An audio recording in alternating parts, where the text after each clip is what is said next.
Oral questions, questions orales. The Honourable Leader of the Opposition. Le chef de l'opposition.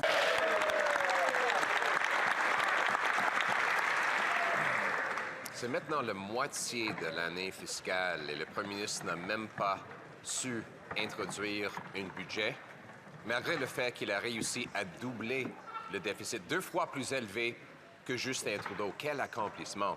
Et ça mène à l'inflation. Aujourd'hui, on apprend de Statistique Canada que le taux d'inflation est 50 fois plus élevé que le cible. Et pour les aliments, c'est 70 %. Maintenant, il y a plus de personnes aux banques alimentaires. Le premier ministre a dit que les Canadiens allaient pouvoir le juger par le prix de l'épicerie. Donc, c'est quoi le verdict? Honorable ministre des Finances. Monsieur le Président, les Canadiens et Canadiennes ont fait un choix à la dernière élection. Ils ont choisi un gouvernement qui va se focaliser sur l'économie et sur le changement, Monsieur le Président. C'est exactement ce qu'on est en train de faire, Monsieur le Président. Ce qu'on a dit, c'est qu'on sera rigoureux dans nos dépenses pour être ambitieux dans nos investissements, Monsieur le Président. Parce que les Canadiens comprennent que si on veut bâtir une économie forte dans le 21e siècle, on doit investir, Monsieur le Président. C'est exactement ce qu'on va faire pour les Canadiens et Canadiennes. On va bâtir l'économie la plus résiliente du G7. On va bâtir le Canada de demain. Monsieur le Président, on va bâtir un Canada dont tous les Canadiens et Canadiennes peuvent être fiers. The Honourable Leader of the Opposition. Le chef de l'opposition. Il y a beaucoup de Canadiens qui ne peuvent même pas manger. Le premier ministre a promis de dépenser moins. Mais ces dépenses déficitaires sont 2 fois plus. Il a promis que les prix des aliments allaient être moins. Mais ils augmentent 70 % plus rapidement que le cible de la Banque du Canada. Il a dit moins de pauvreté, il y a plus de pauvreté. Monsieur le Président, est-ce que le Premier ministre reconnaît que ces promesses vides mènent à des ventres vides? L'Honorable ministre des Finances. Monsieur le Président, de ce côté-ci de la Chambre, on reconnaît évidemment la situation de beaucoup de Canadiens et Canadiennes et c'est pour ça que, durant la dernière élection, les Canadiens et Canadiennes ont choisi un gouvernement libéral. Absolument. Un gouvernement qui serait là pour eux, Monsieur le Président. Absolument. Et la première mesure du gouvernement, ça a été de réduire l'impôt pour 22 millions de Canadiens, Monsieur le Président. Bravo. Exactement pour aider les familles à travers le pays. C'est quelque chose dont on devrait être fier. C'est quelque chose dont les conservateurs devraient célébrer. Et c'est exactement le genre de mesure qu'on va faire, Monsieur le Président. Aider la classe moyenne, aider les familles, bâtir un Canada dans lequel tous les Canadiens et Canadiennes vont être fiers. Bravo. The Honourable Leader of the Opposition. Le chef de l'opposition. Monsieur le Président, le premier ministre avait promis de dépenser moins. Toutefois, ces dépenses déficitaires sont 100 % supérieures même à celles de Justin Trudeau. Et quelles sont les conséquences humaines? L'inflation alimentaire augmente 70 % plus rapidement que la cible de la Banque du Canada. Aujourd'hui, le PDG du réseau des banques alimentaires de Toronto a dit qu'il y a eu une augmentation de 400 % de recours aux banques alimentaires. Le premier ministre comprend-il que ces promesses vides mènent à des ventres vides? L'honorable ministre. Monsieur le Président, c'est rassurant d'entendre le chef de l'opposition dire qu'il a écouté le premier ministre dire que nous allons dépenser moins pour investir plus. Nous allons investir plus dans les Canadiens. Par exemple, réduire les impôts pour 22 millions de Canadiens. Veiller à ce que les acheteurs d'une première maison paient moins de TPS. Éliminer la taxe carbone. Il devrait se réjouir que le gouvernement soit là pour toutes les familles du Canada. Le chef de l'opposition. Monsieur le Président, il veut que nous nous réjouissions de ces échecs, des échecs qui mènent à des souffrances humaines. Le PDG des banques alimentaires a dit qu'avant la pandémie, nous étions à 600 000 visites par année. Il a fallu 38 ans pour se rendre à 1 million de visites. Il a fallu 1 an pour se rendre à 2 millions, 1 an à 3 millions, et le nombre croît sans cesse avec ce premier ministre. Le premier ministre comprend-il les vraies conséquences humaines de ces promesses libérales non tenues? L'honorable ministre. Monsieur le Président, je suis ici pour annoncer de bonnes nouvelles. Hier soir, le Canada et la Colombie-Britannique ont approuvé le nouveau terminal d'exportation de gaz naturel liquéfié en Colombie-Britannique. Il s'agit du deuxième investissement privé de l'histoire de ce pays. Il s'agit du deuxième investissement de l'histoire du pays. On parle de milliers d'emplois pour les Canadiens. Nous aimerions que les conservateurs nous aident à construire le Canada. Le chef de l'opposition. Monsieur le Président, la question ne portait pas sur l'annonce d'un projet préalablement approuvé. On parle des coûts de l'épicerie. En fait, c'est insultant. Nous avons posé 10 questions sur le coût des aliments depuis 2 jours et pas un seul ministre libéral n'y répond. C'est peut-être parce que le taux d'inflation sur l'épicerie est de 70 % au-delà de la cible. C'est peut-être parce qu'il y a maintenant 4 fois plus de visites dans les banques alimentaires de Toronto qu'il y a 3 ans et demi.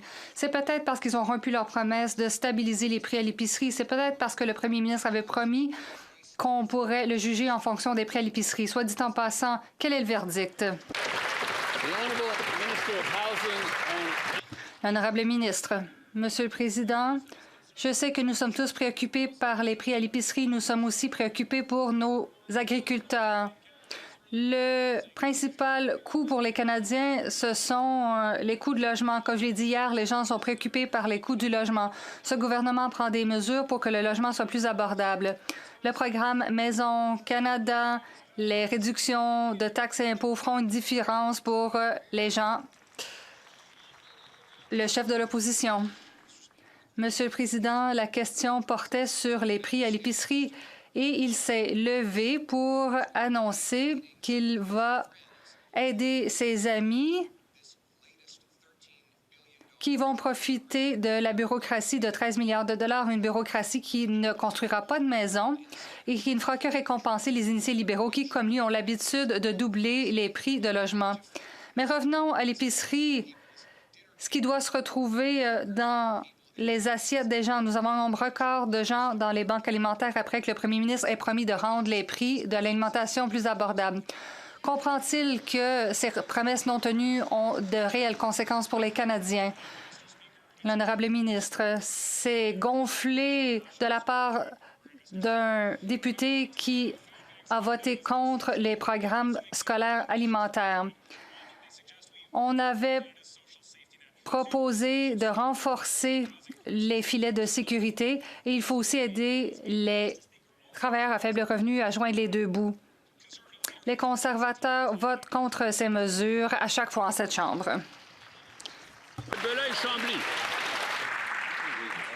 Monsieur le Président, je veux replacer une affaire. Je me suis présenté à Washington, pas pour parler contre le gouvernement ou le Canada, mais pour contribuer à l'établissement de conditions favorables à la vraie priorité qui doit être tarifaire et commerciale. Or, hier, à une question sérieuse au premier ministre, il m'a répondu que les négociations et la relation allaient très bien avec M. Trump. La preuve, ils s'envoient des textos, puis ils ont un téléphone cellulaire. Je veux savoir qui, de l'autre bord de la Chambre, va être assez pas gêné pour se lever et m'expliquer ça.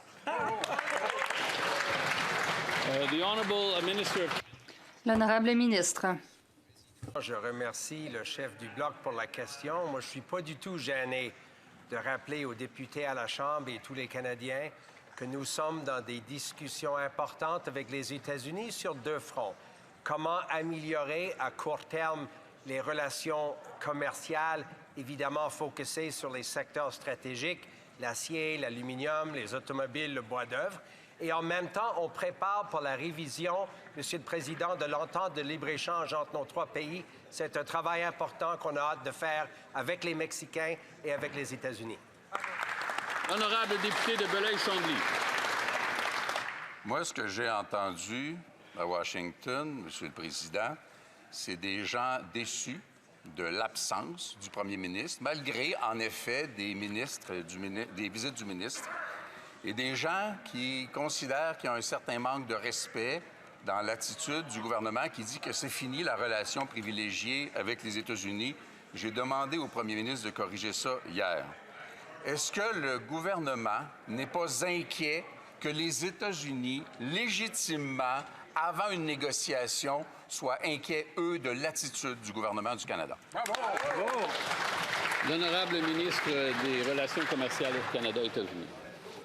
Monsieur le Président, dans nos discussions avec nos vis-à-vis américains, évidemment, à tout moment, on parle de l'importance d'avoir des ententes qui bénéficient les deux économies. Je suis d'accord avec notre ami le chef du Bloc quant au fait que les États-Unis vont toujours demeurer notre seul voisin et ça va demeurer un partenaire économique essentiel. Le premier ministre a dit que la relation commerciale est en train de changer et c'est exactement le travail que nous avons à faire pour déterminer la meilleure façon de protéger les Canadiens. L'honorable député de Belleuil-Chambly. Je rappelle au ministre et au gouvernement que 80 de nos exportations, puis c'est pas à la veille de changer, s'en vont dans la première économie du monde, la première puissance militaire du monde, et qu'on ait des désaccords ou pas avec la philosophie de ce gouvernement, il faut les traiter avec respect. Or, le premier ministre bientôt ira au Mexique, en Malaisie, en Corée du Sud, peut-être même au Brésil. Est-ce qu'à travers tout ça, il y aura un moment pour parler au président des États-Unis ou se rendre à Washington? Voilà. L'honorable ministre des Relations commerciales Canada-États-Unis. Monsieur le Président, je suis d'accord avec la première partie de la question de notre ami le chef du Bloc. Évidemment, il faut traiter nos conversations, nos relations avec nos vis-à-vis américains avec respect, comme on traite le peuple américain avec respect. Ils sont la plus importante économie au monde. Nous avons présentement les circonstances les plus avantageuses de tous leurs partenaires commerciaux. Mais en même temps, Monsieur le Président, on a aussi dit qu'il faut diversifier nos relations et aller vers d'autres marchés et d'autres partenaires. Bonne nouvelle, on peut faire les deux en même temps. The honourable member for Calgary East. Le député de Calgary-Est, croyez-le ou non, le premier ministre dit qu'il dépensera plus que Trudeau. Des déficits en hausse et une augmentation des prix à l'épicerie. Tout coûte tellement cher au pays. Écoutez ces statistiques. Le bœuf est en hausse de 33 la soupe en conserve 24 le café 22 L'inflation est en hausse, les déficits sont en hausse et les coûts d'emprunt sont en hausse, alors que l'économie est en déclin. Les Canadiens sont en déclin parce que le premier ministre a baissé les points. Que va-t-il faire pour que les prix à l'épicerie puissent baisser? L'honorable ministre. Monsieur le Président, nous comprenons la situation de nombreuses familles au pays et c'est pourquoi ce premier ministre a joué un rôle clé pour rendre la vie plus abordable pour les Canadiens. Mais la vraie question que les gens se posent, pourquoi les conservateurs ont-ils voté contre les garderies? Pourquoi les conservateurs ont-ils voté contre l'assurance médicaments? Pourquoi les conservateurs ont voté contre le programme de soins dentaires? Pourquoi les conservateurs posent-ils ces questions lorsqu'ils ont voté contre l'aide aux Canadiens? De ce côté-ci de la Chambre, nous défendrons toujours les Canadiens. Le député de Calgary East. Ils se vendent une réduction d'impôt de 90 $. Ce n'est même pas assez pour acheter une grappe de banane. C'est toujours les mêmes discours et les mêmes promesses. Des finances fantaisistes. Ils sont aussi bien d'accompagner le prochain budget de crayons de couleur et d'un livre de coloriage. Les prix à l'épicerie ont augmenté. Il avait dit qu'il aurait une économie florissante. Nous avons l'économie qui est en déclin le plus rapidement et le deuxième taux de chômage. Le premier ministre ne fait même pas ses propres courses. Peut-il au moins s'engager à aider les Canadiens à l'épicerie? L'honorable ministre. Monsieur le Président, à toutes les fois que les conservateurs ont la chance d'aider les familles, ils votent contre nos mesures. Par exemple, Monsieur le Président, le programme alimentaire scolaire met de la nourriture dans le ventre des enfants. Les conservateurs ont voté contre. À toutes les fois qu'ils en ont la chance, à toutes les fois qu'ils peuvent soutenir, par exemple, le programme de garderie, ils votent contre. Ils devraient se demander qui défend vraiment les familles canadiennes. Le député de Calgary-Mindapore. Monsieur le Président, ce premier ministre prétend être différent. 6 mois après son arrivée en poste, on apprend qu'il est complètement semblable au premier ministre précédent. À tous les jours, les Canadiens paient de plus en plus pour l'essence et la nourriture. Les pommes ont augmenté de 16 % et le riz de 74 %. Alors voici une leçon pour mes amis libéraux. Un déficit qui double, ce n'est pas différent, n'est-ce pas? L'honorable ministre. Monsieur le Président, j'ai beaucoup de respect pour ma collègue et j'aimerais lui rappeler que nous avons déjà réduit les impôts pour la classe moyenne et pour les propriétaires d'une première maison. Comme les conservateurs nous l'ont demandé, nous avons aussi annulé la taxe carbone pendant l'été. Nous avons aussi pris des mesures pour réduire les coûts pour les services de large bande et pour augmenter la compétitivité dans le secteur des télécommunications. Monsieur le Président, nous allons continuer d'être là pour les Canadiens. Le député de Calgary-Mindapour. Monsieur le Président, le premier ministre a dit aux Canadiens qu'il avait un plan. Mais 6 mois plus tard, son budget manque toujours à l'appel. Les experts prévoient que son déficit doublera ce que Trudeau a déjà créé. Ce premier ministre a prouvé une chose, les libéraux, peu importe comment ils se présentent, ne peuvent pas s'occuper de nos finances. Les Canadiens méritent un gouvernement qui travaillera pour eux sur les enjeux qui comptent le plus. Pourtant, 60 % des Canadiens disent que le coût de la vie les empêche de dormir. Quand les libéraux vont-ils commencer à en tenir compte? Honorable ministre. Monsieur le Président, en fait, nous avons passé l'été à écouter les Canadiens. Vous savez quoi, les Canadiens nous ont dit que nous devions agir relativement au coût de la vie. C'était exactement ce que nous avons fait.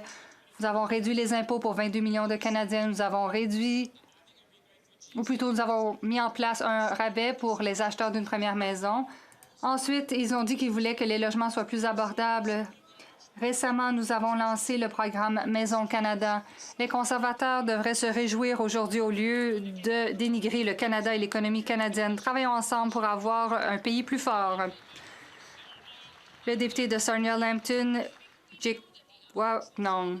Nous savons que les dépenses des libéraux ont fait augmenter l'inflation. Le déficit du premier ministre sera le double de celui de Justin Trudeau. Les Canadiens en paient le prix, surtout à l'épicerie. La soupe en conserve a augmenté de 24 %, le café 22 %, l'épicerie dans l'ensemble 70 %. Le premier ministre avait dit qu'il devrait être jugé en fonction des coûts à l'épicerie. Il a rompu sa promesse de réduire le prix à l'épicerie pour les Canadiens. Il n'est qu'un autre libéral. Quand vont-ils réduire le coût des aliments? L'honorable ministre. Monsieur le Président, les Canadiens, à la dernière élection, ont choisi un premier ministre qui pouvait présenter un plan pour faire croître notre économie. C'est exactement ce que nous faisons. Mais voyons le passé. Les conservateurs, à chaque fois qu'ils en ont eu la chance, ont voté contre les familles. Le programme alimentaire scolaire, par exemple, met de la nourriture dans les ventres des enfants et cela fait épargner aux familles canadiennes 800 $ par année. Ils ont voté contre. Le député de Richmond-Arthabasca. Merci, Monsieur le Président. Monsieur le Président, je suis inquiet. Mes collègues conservateurs sont inquiets. Les Canadiens et Canadiennes sont inquiets des promesses brisées des libéraux. Monsieur le Président, les libéraux dépensent sans budget à l'aveugle. Le constat va être dévastateur lorsqu'ils vont déposer le budget un jour. Vous savez quoi, Monsieur le Président, c'est pas des blagues. Justin Trudeau était un vrai Séraphin Poudrier comparativement au PM actuel. Le déficit libéral va être du double, le double. Par respect pour les Canadiens, déposer un budget responsable maintenant. Bravo! L'honorable ministre de l'Industrie. Premier ministre, j'aimerais rappeler à mon collègue et le rassurer, bien entendu, que nous avons réduit les impôts sur la classe moyenne. Première mesure que nous avons faite. Par la suite aussi, nous avons réduit la taxe pour les premiers acheteurs de maisons et nous avons aboli le prix sur le carbone. Et entre-temps, ce que nous avons fait cet été, c'est que nous avons réduit les prix de l'Internet pour les Québécois et les Canadiens. Nous avons augmenté la concurrence dans le secteur des télécoms. Alors, il devrait tout simplement soutenir le gouvernement dans son agenda pour réduire le coût des Canadiens. L'honorable député de Richmond-Arthabasca. Monsieur le Président, la ministre nous annonce des dépenses sans avoir de budget.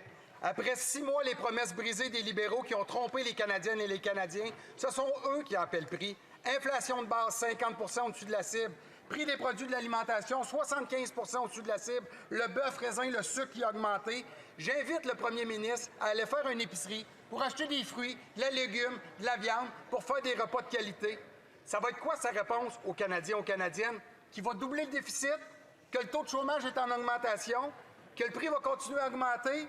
C'est tout ça et que tout va bien, Mme la Marquise? Oui, c'est bon. L'honorable ministre de l'Industrie. Monsieur le Président, il va de soi que, selon ce que j'ai dit un peu plus tôt, c'est que notre objectif, c'est de réduire les coûts pour les Canadiens et nous agissons dans les circonstances et mon collègue devrait en prendre bonne note. Entre-temps, le gouvernement fait aussi tout pour la création d'emplois parce que présentement, alors que bien entendu, il y a des tarifs sur certains secteurs, nous avons livré un fonds d'initiative stratégique très, très important de 5 milliards de dollars. Dans cette circonscription, il y a des entreprises qui sont affectées. Ça me fait plaisir de travailler avec lui en tant que ministre en charge du développement économique pour la région du Québec pour trouver des solutions pour ces entrepreneurs. Excellent. L'honorable député de Rivière-du-Nord. Monsieur le Président, en janvier, les libéraux ont nommé Robert Lékey juge à la Cour supérieure du Québec. Maître Lékey ne comptait pourtant que 7 années d'expérience au barreau du Québec, alors que ça en prend 10. Il ne rencontrait pas les critères légaux, mais il rencontrait très bien les critères libéraux. Parce qu'en plus d'être un donateur libéral, le juge Lékey est un fervent militant contre les lois 21 et 96. C'est un adversaire de la laïcité, un adversaire de la Charte de la langue française, un adversaire de l'identité québécoise. Le ministre de la Justice va-t-il enfin révoquer cette nomination partisane? L'honorable ministre de la Justice. Merci, Monsieur le Président. Nous prenons acte de la contestation judiciaire entourant la nomination de ce juge à la Cour supérieure du Québec. Le processus canadien de nomination à la magistrature est parmi les plus rigoureux et indépendants au monde et nous demeurons déterminés à la préserver. L'indépendance judiciaire est l'une des pierres angulaires de notre démocratie et elle est essentielle à la protection de l'état de droit. Les suggestions contraires minent ces principes mêmes, mais nous défendrons toujours l'indépendance de nos tribunaux. Merci. L'honorable député de Rivière-du-Nord. En pleine contestation de la loi 96, M. Lékey prenait le micro dans des manifestations qui s'y opposent. En pleine contestation de la loi 21, M. Lékey plaidait pour que les tribunaux empêchent les provinces d'utiliser la clause dérogatoire qui se trouve à la Constitution.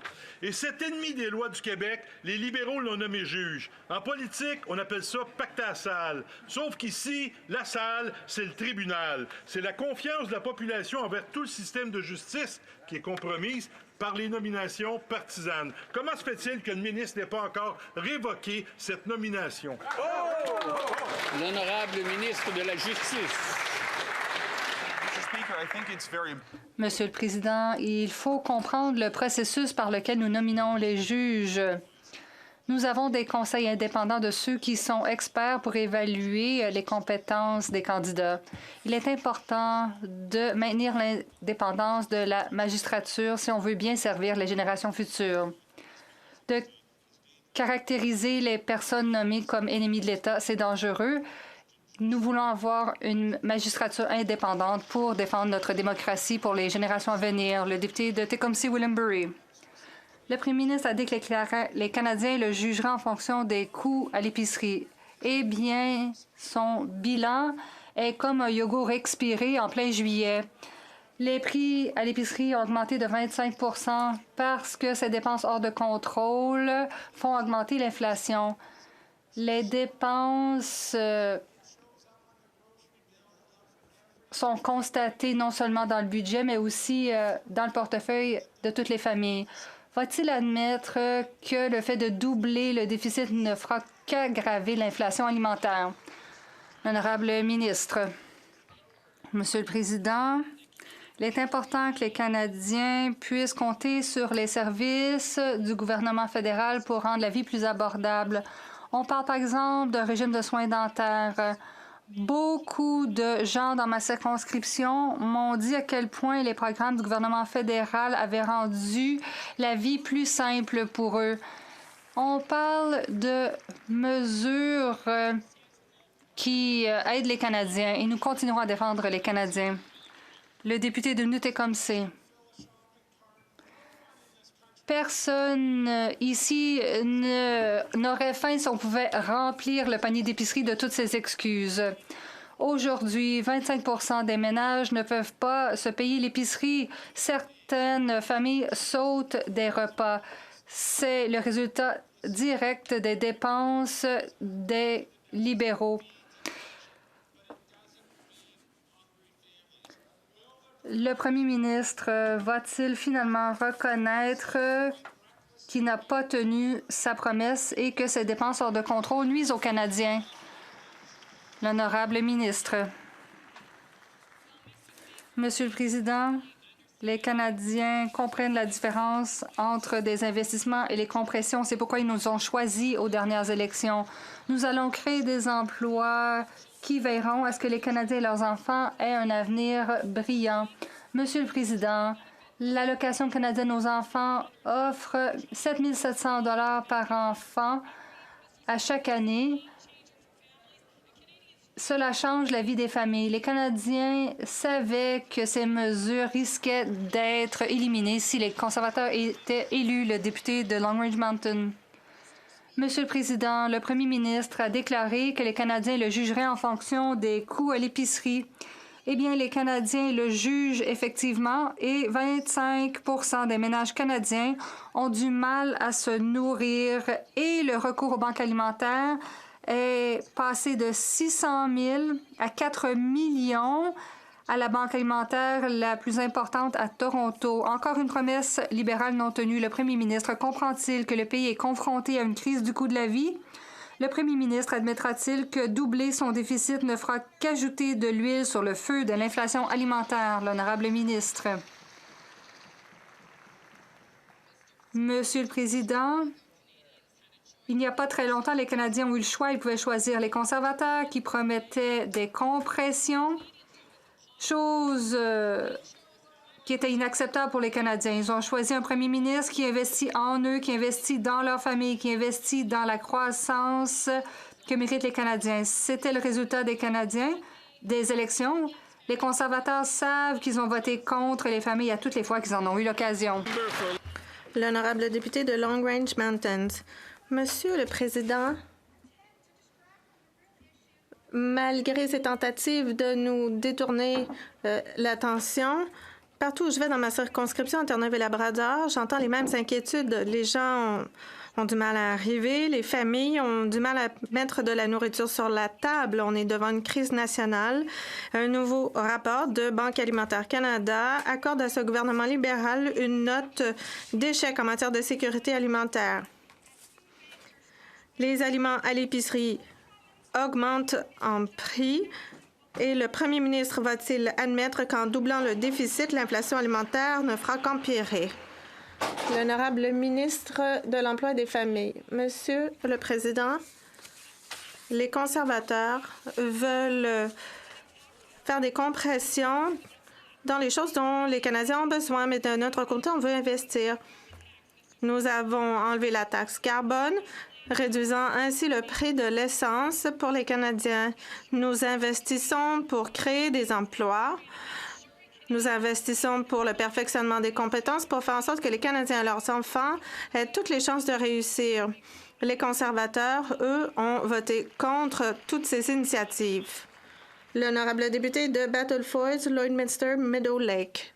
Monsieur le Président, je vais vous rappeler que les libéraux ont éliminé la taxe carbone après que nous ayons fait pression. Le premier ministre a dit que les Canadiens devraient juger en fonction des prix à l'épicerie. Les parents veulent offrir des boîtes à lunch nutritives à leurs enfants, mais les prix continuent d'augmenter toutefois.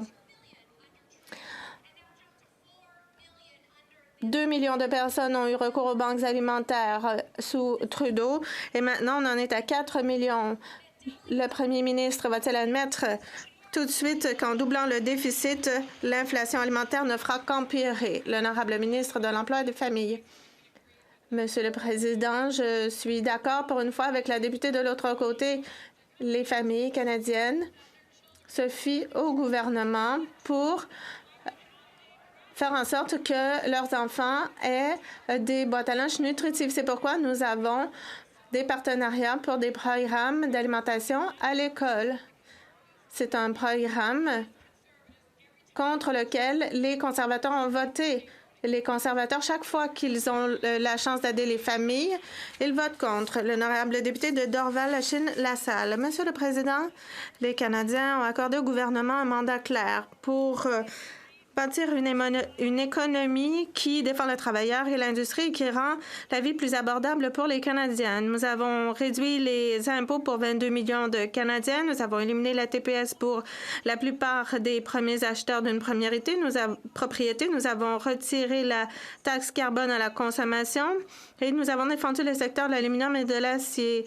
Entre autres choses, le ministre des Finances peut-il nous dire quelles sont les prochaines mesures pour bâtir la plus forte économie du G7?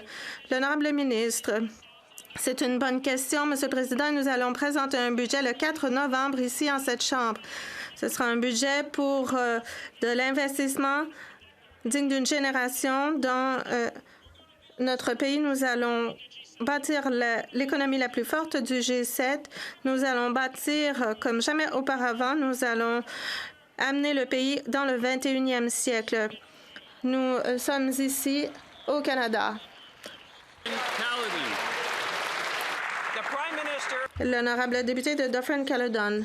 Le premier ministre a promis qu'il allait doubler les mises en chantier. Il a dit ça aux Canadiens. Pourtant, les mises en chantier ont diminué de 16 %. Son plan, c'est une bureaucratie qui pourrait peut-être bâtir 400 000 habitations.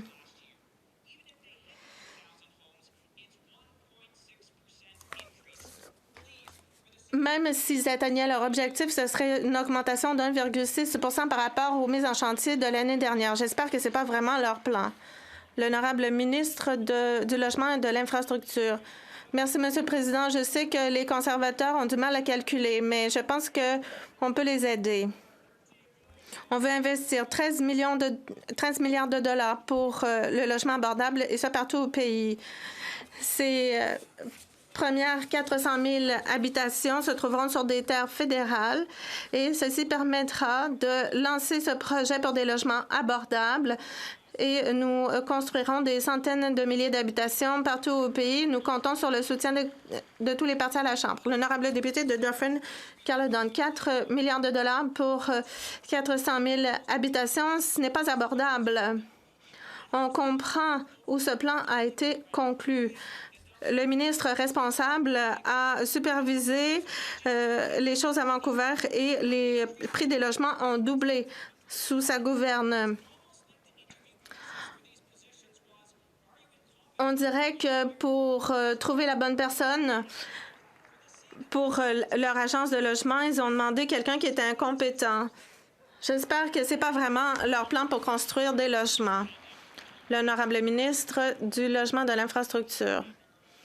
Merci, Monsieur le Président. Je comprends qu'il est difficile pour les conservateurs d'évoluer et de nous soutenir dans notre projet de construire des logements abordables partout au pays, mais nous investissons à des niveaux sans précédent. Quand j'étais maire, je n'avais aucun soutien d'un gouvernement conservateur pour construire à Vancouver. Je sais que ça a été la même chose à Toronto.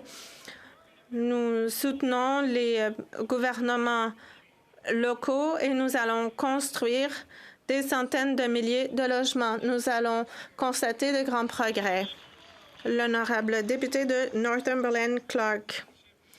Le rêve d'accéder à la propriété devient un cauchemar au Canada. Le premier ministre a promis de doubler le rythme des mises en chantier, mais maintenant, le gouvernement dépensera 13 milliards de dollars pour construire quelques milliers de logements. Ça n'aura pas d'incidence sur les mises en chantier qui ont diminué de 16 %. Les contribuables ne peuvent pas se permettre ça. Nous savons pourtant que le ministre, lui, a les moyens de se payer une telle propriété. Est-ce que les logements vont être aussi luxueux que son condo? L'honorable ministre. Merci, Monsieur le Président. Encore une fois, 13 milliards de dollars seront investis partout au Canada, dans les communautés de partout au Canada. Nous établissons des partenariats avec les provinces, les territoires, avec les collectivités de toute taille, avec les Premières Nations. Nous allons donner des moyens au secteur privé pour bâtir des milliers de logements. Nous sommes impatients de mettre en place le programme de logement le plus ambitieux du pays. Lévy. Pendant que le premier ministre promet de doubler les mises en chantier, c'est plutôt une diminution de 16 qu'on observe, Monsieur le Président. Ça va de soi. Le premier ministre s'entoure de l'ancien maire de Vancouver qui avait augmenté les prix des maisons de 150 et d'un ancien conseiller municipal de Toronto qui a augmenté les taxes sur la construction résidentielle, tenez-vous bien, de 700 Le premier ministre réalise-t-il que ce n'est pas étonnant que la construction soit en baisse et les coûts en hausse avec ce genre de dirigeants avec lesquels il s'entoure, Monsieur le Président? L'honorable ministre de l'Identité et de la Culture canadienne. Merci, Monsieur le Président. Vous savez ce qu'on doit faire pour faire face à la crise du logement? Il faut coopérer avec les municipalités, avec les provinces, avec les gens sur le terrain, contrairement à ce que propose le Parti conservateur, dont le chef a dénigré à plusieurs reprises les maires et mairesses de villes comme Québec, comme Montréal et partout ailleurs au pays. Hier, avec mon ami et collègue, le ministre de l'Habitation et de l'Infrastructure, on a annoncé 20 000 logements, Monsieur le Président. 20 000, dont 10 000 hors marché, du logement social, du logement communautaire. C'est comme ça qu'on va réussir à faire face à cette crise-là. C'est pas en insultant nos partenaires sur le terrain. L'honorable député de Bellechasse, les Échemins, Lévis. Monsieur le Président, le premier ministre en rajoute une couche, une nouvelle société d'État qui va alourdir encore plus la construction de logements. Il lui confie 13 milliards de dollars pour construire 4 000 logements. C'est 3,2 millions de dollars du logement. Me semble que ça vaudrait un peu... Le coût vaut le travail, hein? C'est bien connu. Ça ne peut pas arriver au bout de la ronde, Monsieur le Président. C'est le même gouvernement dépensier, embourbé dans la bureaucratie et empêtré dans ses lacets. Pourquoi le premier ministre ne change pas la recette qui échoue depuis 10 ans, Monsieur le Président? L'honorable ministre de l'Identité et de la Culture canadienne.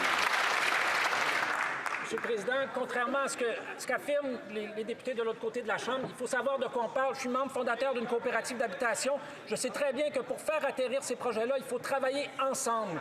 Pas les uns contre les autres, ça ne marche pas. La recette conservatrice, coupe, ça ne fonctionne pas. C'est pas comme ça qu'on construit des logements et c'est pas certainement en disant c'est tout le privé qui va faire, notamment dans le secteur du logement abordable et du logement social, qu'on va y arriver. C'est pour ça que le gouvernement fédéral travaille en partenariat avec les provinces, les municipalités, les groupes communautaires pour aider l'ensemble de la population canadienne à avoir accès à un logement. L'honorable député de Calgary-Nose Hill. La question s'adresse à la ministre de l'Immigration. 300 000 personnes ont une demande en attente, une demande d'asile en attente. Beaucoup seront refusés. Depuis 2016, les libéraux ont augmenté le coût du programme de santé provisoire qui comprend des avantages sociaux pour les personnes qui ont probablement déposé une demande de bidons. Et donc, ceci enlève des services aux Canadiens qui paient pourtant pour les obtenir. La ministre peut-elle nous expliquer pourquoi? La ministre de l'Immigration, nous venons de faire campagne en promettant de restaurer notre système d'immigration et les conservateurs ont voté pour nos initiatives. Nous avons modifié nos cibles pour les résidences permanentes. Les demandes d'asile ont diminué du tiers et les nouvelles résidences permanentes auront diminué de 20 d'ici la fin de l'année. Notre plan fonctionne et j'invite les conservateurs à l'appuyer. L'honorable député de Calgary-Nose Hill. La ministre vient de dire que le plan des libéraux en matière d'immigration fonctionne. Les libéraux dépensent 800 millions de dollars parce qu'ils ont permis à l'arriéré d'augmenter à autant que 300 000 personnes dans la liste d'attente. Ils ont admis autant de personnes. C'est ça le résultat. C'est pourquoi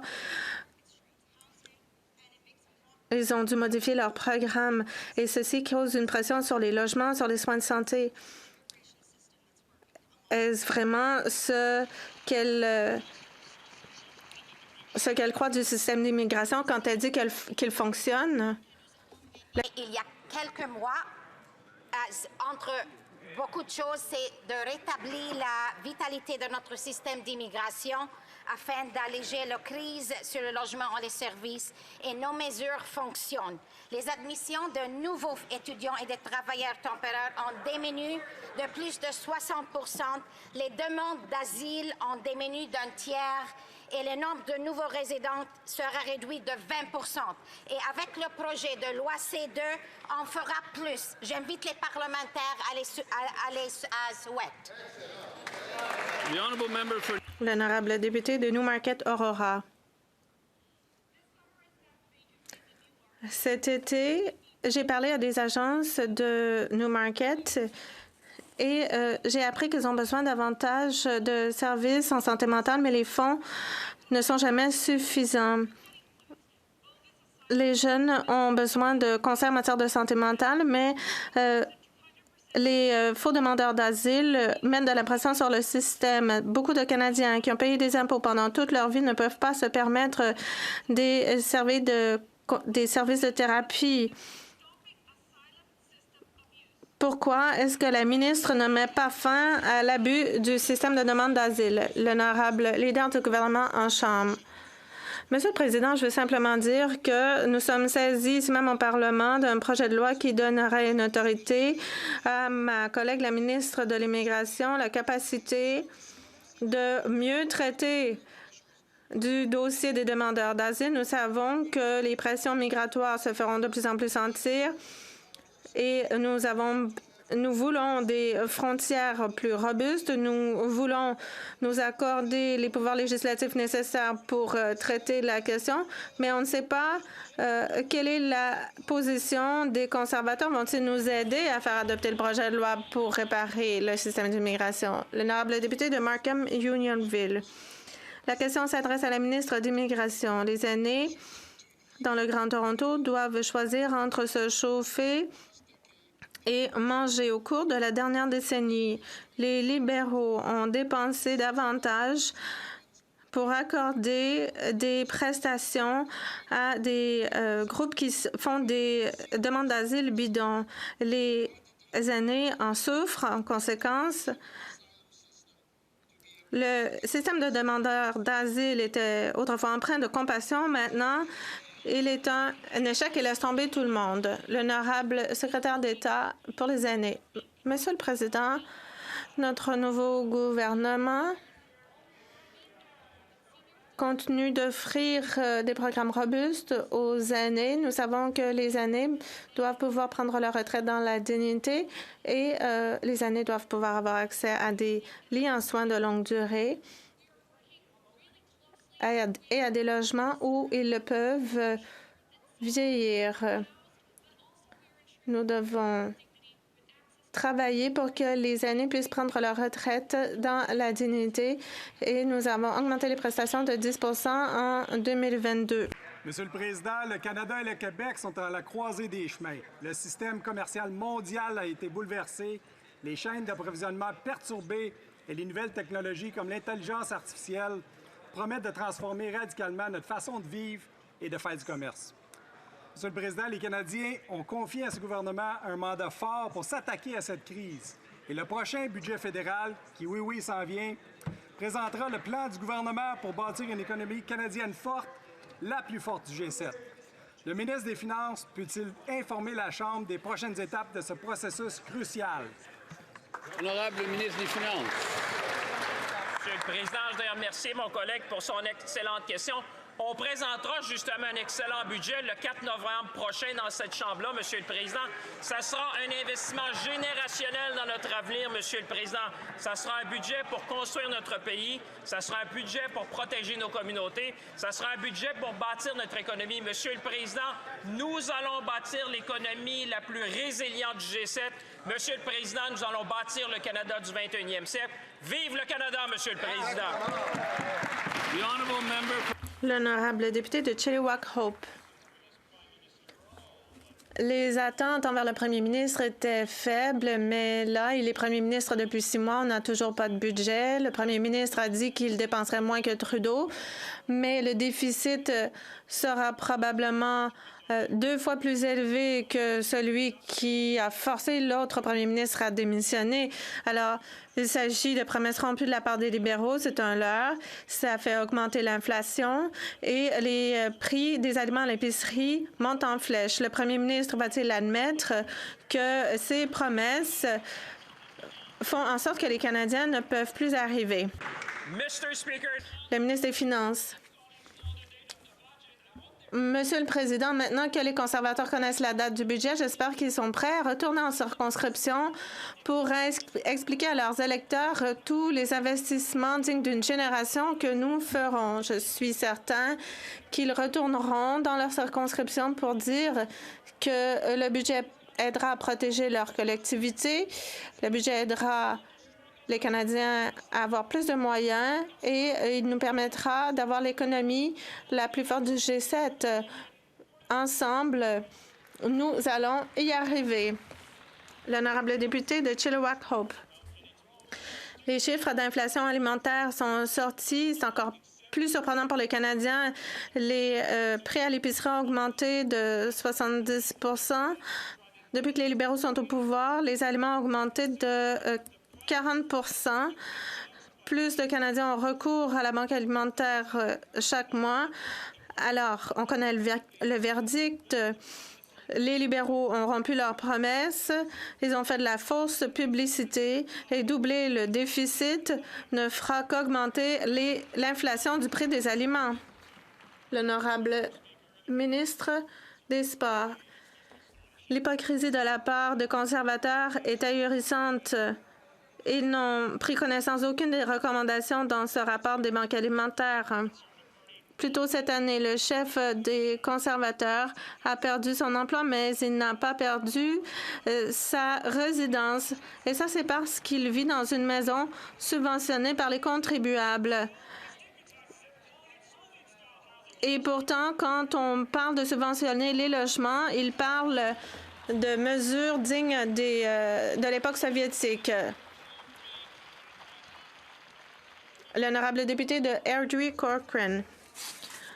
Monsieur le Président, le Premier ministre est un autre charlatan. Je ne peux pas entendre le député. L'honorable député peut recommencer sa question. Monsieur le Président, le Premier ministre est un autre charlatan libéral. Il a rompu promesse après promesse et les Canadiens en souffrent. Les déficits massifs des libéraux entraînent une crise du coût de la vie qui est encore pire que ce qu'on a vu sous Justin Trudeau. Les Canadiens peuvent à peine se payer de la soupe en conserve qui a augmenté de 26 %, soit dit en passant. N'est-il pas vrai que le premier ministre est un autre libéral qui n'est bon que pour rompre des promesses? L'honorable secrétaire d'État aux Finances. Monsieur le Président, les conservateurs ne veulent pas de conseils en matière d'économie de la part d'un parti dont le chef n'a jamais eu à travailler dans cette économie. Nous avons réduit les impôts, nous avons éliminé la taxe carbone, nous allons construire des logements à un rythme jamais vu depuis la Deuxième Guerre mondiale. Nous allons bâtir l'économie la plus forte du G7 et je demande aux conservateurs de nous appuyer. L'honorable député de Madawaska-Restigouche. L'accès à du logement sûr et abordable est un besoin fondamental et une responsabilité partagée. Les Canadiennes et les Canadiens s'attendent à des progrès concrets pour accélérer la construction de logements et faire baisser les coûts afin que les jeunes, les familles, les personnes vulnérables et celles à toutes les étapes de la vie puissent accéder à un logement qui répond à leurs besoins. Le ministre du Logement et de l'Infrastructure peut-il informer la Chambre du plan récemment annoncé par le gouvernement pour améliorer l'abordabilité et l'accès au logement partout au pays? Merci, Monsieur le Président. Honorable ministre du Logement et des Infrastructures. Merci l'honorable député de Madawaska-Restigouche pour cette question. Excellent. Notre gouvernement a récemment lancé Maison Canada, une nouvelle agence visant à lutter contre la crise du logement. Cette nouvelle agence va concentrer sur la construction de logements abordables à grande échelle et rapidement, partout au pays. C'est temps de bâtir. Bravo! L'honorable député de Côte-du-Sud, Rivière-du-Loup, Kataskomig-Témiscouata. Monsieur le Président, depuis 6 mois, ce premier ministre n'a toujours pas présenté de budget. Résultat, le déficit prévu représente plus de double de ce qui était anticipé par les libéraux eux-mêmes. La Banque du Canada vient de nous annoncer que l'inflation de base est 50 % plus élevée que ce qu'ils avaient ciblé. Ces déficits alimentent l'inflation et les familles canadiennes en paient le prix à l'épicerie chaque semaine. Les libéraux brisent leurs promesses et en attendant, les familles canadiennes doivent s'endetter pour se nourrir. Quand le premier ministre libéral va-t-il arrêter de creuser des déficits et enfin donner un répit aux familles canadiennes? L'honorable ministre des Finances. Monsieur le Président, comme je l'ai dit plus tôt, le gouvernement présentera son budget le 4 novembre prochain. Mais, Monsieur le Président, c'est là qu'on verra la vraie couleur des conservateurs, Monsieur le Président. Est-ce qu'ils vont appuyer un plan d'investissement générationnel dans l'économie canadienne? Est-ce qu'ils vont être là pour appuyer les familles canadiennes? Est-ce qu'ils vont être là pour appuyer l'économie canadienne?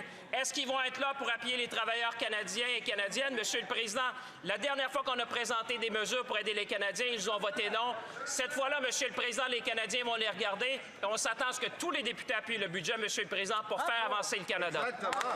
L'honorable député de Rosemont, la Petite-Patrie.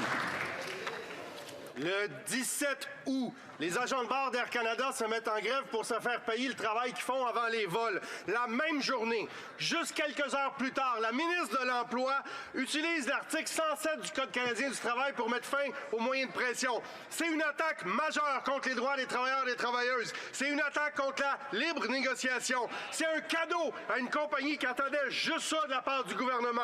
Et les libéraux ont utilisé cet article-là 8 fois dans les 2 dernières années. Est-ce que les libéraux vont appuyer les travailleurs puis scraper l'article 107?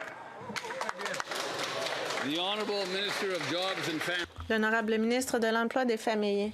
Nous cherchons pour équilibrium dans la relation avec les syndicats. It's very important, Mr. Il est très important, Monsieur le Président, que le gouvernement travaille avec les deux parties, c'est-à-dire les employeurs, le patronat, pour que l'on puisse maintenir ces droits de négociation collective. Les Canadiens s'attendent à ce qu'on maintienne ces droits. C'est ce qu'on a fait. L'honorable député de Saanich Gulf Islands. Monsieur le Président, en matière de nucléaire,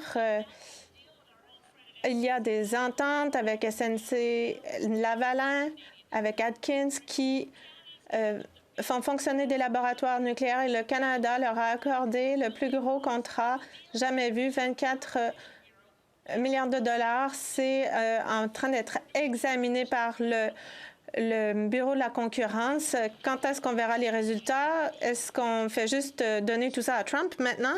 L'honorable ministre des Ressources naturelles. L'expertise nucléaire au Canada, c'est important pour devenir une superpuissance énergétique. Nous avons déterminé indépendamment de trouver un sous-traitant pour cette gestion. Plus de 70 % des dépenses seront liées au Canada en employant des Canadiens à des installations canadiennes et la gestion sera en majorité effectuée au Canada. Et ça met fin à la période des questions pour aujourd'hui.